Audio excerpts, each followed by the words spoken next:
Estamos aqui mais uma vez na TV Labfin Provar, desta vez com a presença do Sérgio Zimmermann, presidente da PETS, e egresso dos nossos cursos de MBA Turma 13. É uma grande satisfação, Sérgio, tê-lo aqui. Muito obrigado por aceitar esse convite. Eu queria conversar um pouco com você, mas olhando principalmente pelo empreendedorismo, que eu acho que é uma característica aí da tua carreira, tá certo? Pelo que eu acompanhei, né? E você sempre teve essa inclinação para uma atividade comercial ou alguma coisa que surgiu na sua vida em algum momento mais adiante? Em primeiro lugar, professor Filizoni, muito obrigado pelo convite, um prazer estar aqui. Eu costumo dizer que eu nasci dentro do comércio, porque a minha casa tinha quarto, cozinha e loja. No lugar da sala tinha uma lojinha, então eu nasci nos fundos de um comércio. De modo que sempre eu fui ligado ao comércio. Seu pai era um negociante? Era comerciante de roupas infantis, ele tinha confecção de roupas infantis no Brás. Então, o ambiente de comércio sempre foi muito natural para mim. É verdade que eu tentei, no período da adolescência, seguir outra carreira, fiz o curso de edificações na Escola Técnica Federal de São Paulo, imaginando seguir uma carreira de engenharia, mas o comércio me chamou, me atraiu. E qual o seu primeiro negócio que você pilotou? Quando eu estava terminando o curso técnico de edificações, eu tinha um Fusquinha, 1976, na época, era ano 85, e ele foi roubado. E aí veio o cheque do seguro. E na época eu estava terminando o meu estágio, ainda não estava com emprego, tinha 18 anos de idade, e a minha namorada fazia animação de festas infantis. E ela recebia um cachê, como se fosse um cachê hoje de R$50, e se cobrava pela festa, o proprietário do buffet cobrava R$500 para se fazer uma animação.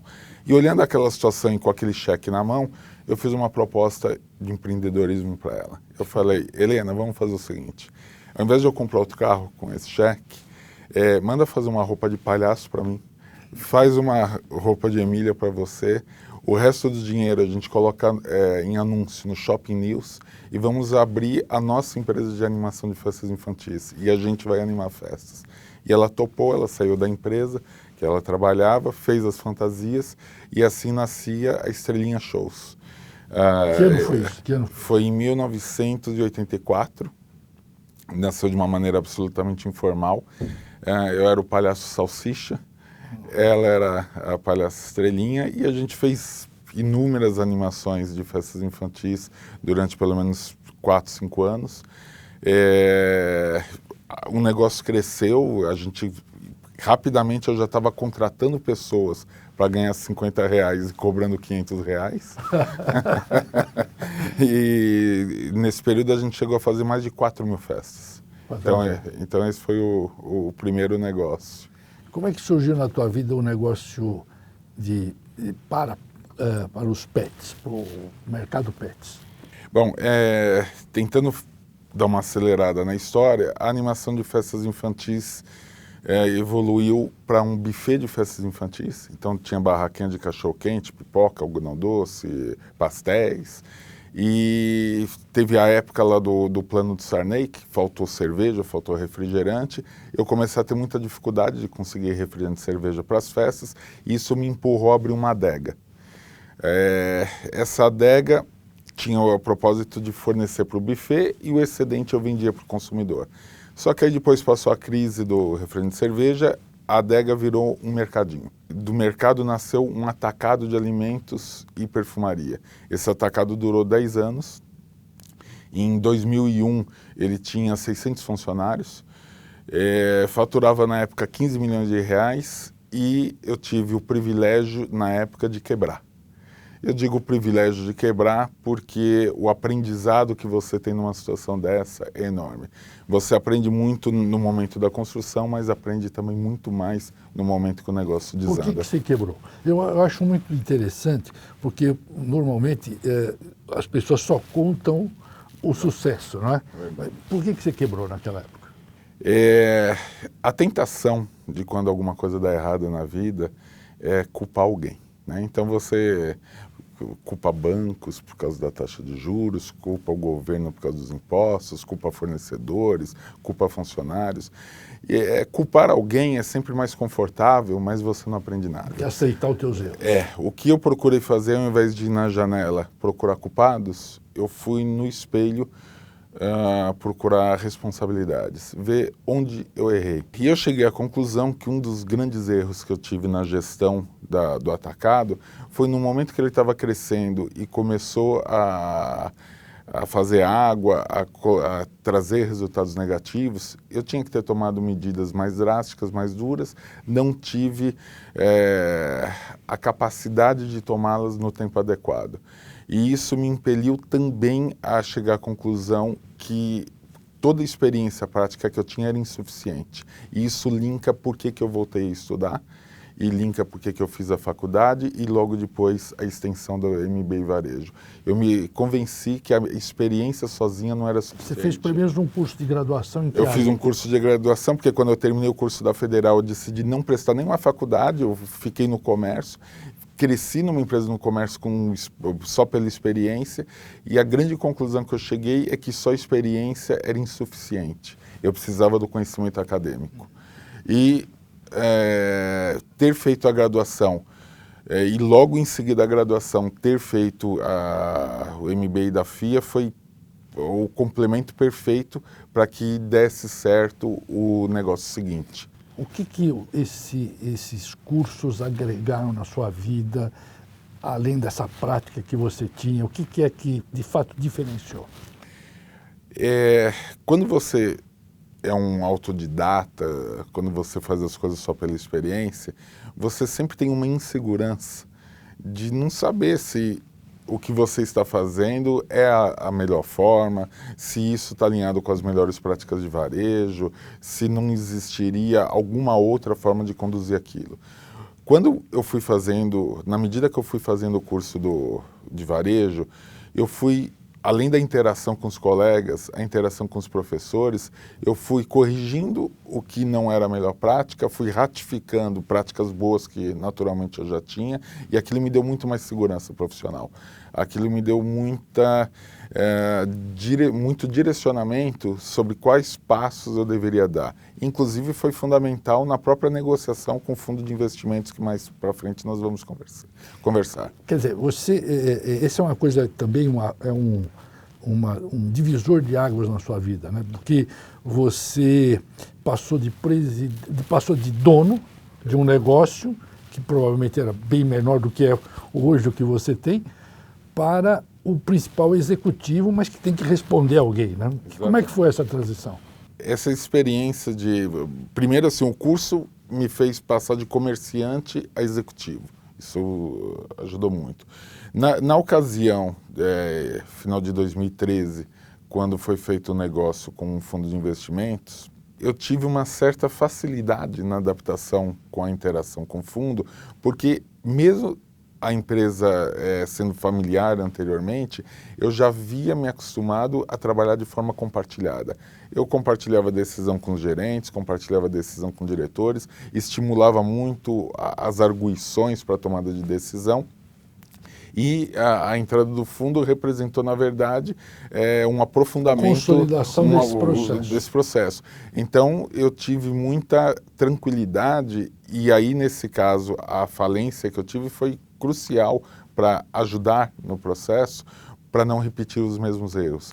Então, eu não tive nenhum problema em fazer determinados afastamentos de pessoas que tinham, às vezes, uma história na empresa, mas entendendo que eu tinha que olhar sempre para frente. eu não podia ficar... Não repetir aquilo que aconteceu. Não repetir, porque quando a empresa deu problemas na vez anterior, eu tinha aquele sentimento de, pô, mas a pessoa tem uma história, eu não posso simplesmente afastar. E aí, não querendo salvar a pele de alguns, eu perdi todos, eu comprometi todos. E agora eu tenho muita tranquilidade, e há muitos anos eu tenho essa tranquilidade, de entender que quando é necessário tomar medidas, a gente toma em nome do todo. Então você, às vezes, perde 10 e preserva 100. Quando o fundo entrou, você tinha quantas lojas, Sérgio? 27 lojas. E hoje? Hoje nós estamos com 65 lojas. Bom, eu tenho cachorro, tal, por onde eu passo eu vejo lojas, as suas lojas, né? E você imaginava que o Pets chegaria a isso? Porque antigamente o nome era outro, não é? Era Pet Center Marginal. Que era um nome totalmente inapropriado para expansão, principalmente para o Rio de Janeiro e tal, né? Então vocês trocaram, eu acho que o nome foi bastante feliz. Mas você imaginava chegar nisso ou não? Olha, professor, em 2002 eu estava egresso de um processo falimentar e estava tentando recomeçar a vida. Quando eu montei aquela loja na Marginal Tietê, foi a primeira loja, eu até brinco que o nome Pet Center Marginal foi fruto de quem não tem dinheiro para investir em marketing. Então, no nome eu tinha que comunicar o que fazia e o endereço. Então, Pet Center e Marginal, já para as pessoas saberem o que era. O meu único desejo naquele momento era que aquela loja desse certo e que eu pudesse viver a partir daquela loja. E na medida que as coisas foram dando certo, os sonhos foram avançando e a gente vai dando um passo de cada vez. Mas eu tive muita certeza de que a coisa começaria a evoluir de uma maneira forte. 1 a 2 anos depois da montagem, que eu vi que o negócio começou a gerar resultados de forma absolutamente consistente. É muito difícil empreender aqui no Brasil, Sérgio? É difícil, mas eu acho que é um paradoxo. Porque as pessoas acham que é muito difícil empreender no Brasil e em tese, empreender nos Estados Unidos ou em outros lugares poderia ser muito mais fácil, tem mais crédito, as leis são mais estáveis, tem menos encargo trabalhista, não tem um manicômio tributário. Mas qual que é o paradoxo? O paradoxo é que todas essas dificuldades também gera uma proteção concorrencial externa. Quantas redes de varejo não deixam de entrar no Brasil pela questão tributária, pela questão trabalhista? Você tem uma barreira de entrada. Tem uma barreira de entrada. Então, eu acho que tem os dois lados, mas sem dúvida nenhuma, infelizmente, ainda o empreendedor, de forma geral, ele não é valorizado pela sociedade como uma mola propulsora de geração de riqueza e distribuição de renda. Hoje, por exemplo, quantas pessoas vocês empregam? Cerca de 2.500 pessoas. 2.500 pessoas.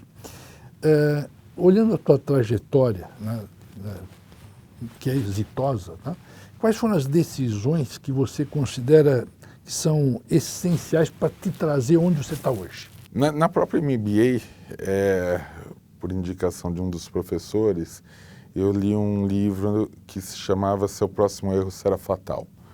E lá falava de um método chamado Managing Multiple Mistakes, que na verdade era o gerenciamento, perceber quando você está numa sequência de erros. E a tese central é que nenhum erro nasce grande. Todo erro nasce pequeno e você vai tomando outras decisões que vai fazendo crescer o erro, e quando você vê, você está numa grande enrascada por não ter tido coragem de abortar uma sequência de erros. Hoje o que eu tenho feito muito é sempre estar refletindo nas microdecisões, até as decisões mais importantes, se porventura eu estou numa sequência. E na medida que eu perceba que estou numa sequência de erros, eu não tenho tido a menor dúvida em abortar isso.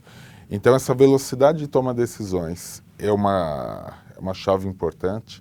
E uma outra coisa muito importante que eu também desenvolvi muito na época da MBA, que foi uma época riquíssima de produção cultural para mim, que foi entender muito bem e aplicar a diferença entre variáveis controláveis e variáveis não controláveis.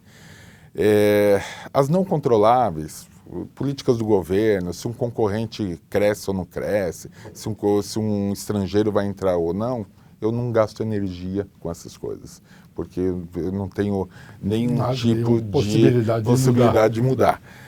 E eu aprendi a concentrar muito minhas energias nas variáveis que eu possa controlar e deixar as outras a encargo do destino. Então, esse pacote das variáveis que eu posso controlar, ou seja, fazer uma operação de excelência, fazer uma expansão em pontos adequados da cidade, ter uma política de clima organizacional bom para as pessoas que trabalham na empresa, é que tem sugado 100% das minhas energias.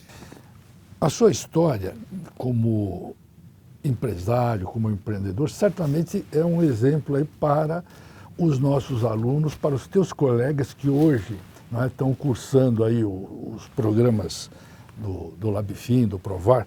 Enfim, você gostaria de deixar uma mensagem para esse pessoal jovem, e com base nessa experiência tão rica que você teve aí nessa tua trajetória e com a coragem de ter dito aí que você faliu, e hoje você está nessa situação muito interessante. Uma das coisas que me ajudou muito na vida foi ter o entendimento que eu era responsável por tudo que aconteceu na empresa, mas eu não me senti culpado pelo que aconteceu, porque quando eu tomei as decisões, estava tentando fazer o melhor que eu podia naquele momento. E se não deu certo, foi o projeto que deu errado, não fui eu que deu errado. Então, você provavelmente na sua trajetória vai passar por muitas batalhas. Umas você vai ganhar, eventualmente uma outra você vai perder. Quando perder, levante a cabeça, olhe no espelho, procure suas responsabilidades, mas não se sinta culpado. E, principalmente, procure juntar experiências profissionais com conhecimento acadêmico. A mistura dessas duas coisas dá uma receita de bolo extremamente interessante. Eu não tenho a menor dúvida que eu não chegaria até aqui se eu não tivesse tido a felicidade de ter tomado a decisão de voltar a estudar com 34 anos de idade, que foi quando eu comecei a fazer a graduação. Então, é isso, quero deixar um abraço a todos vocês e vamos nos encontrar nos eventos em breve. Abraços. Sérgio, eu queria agradecer muito a sua vinda. Para nós que conduzimos esses programas, é sempre um orgulho ter pessoas que trilharam um caminho com dificuldades, passaram pelo Vale da Morte, tá certo? E estão aí fortes, valorizando os aspectos práticos e esse conhecimento acadêmico que é absolutamente essencial para que as pessoas possam, de fato, progredir. Queria dar meu muito obrigado a todos e, mais uma vez, grato pela sua vinda, pelo seu tempo, que a gente sabe que é bastante escasso. Muito obrigado.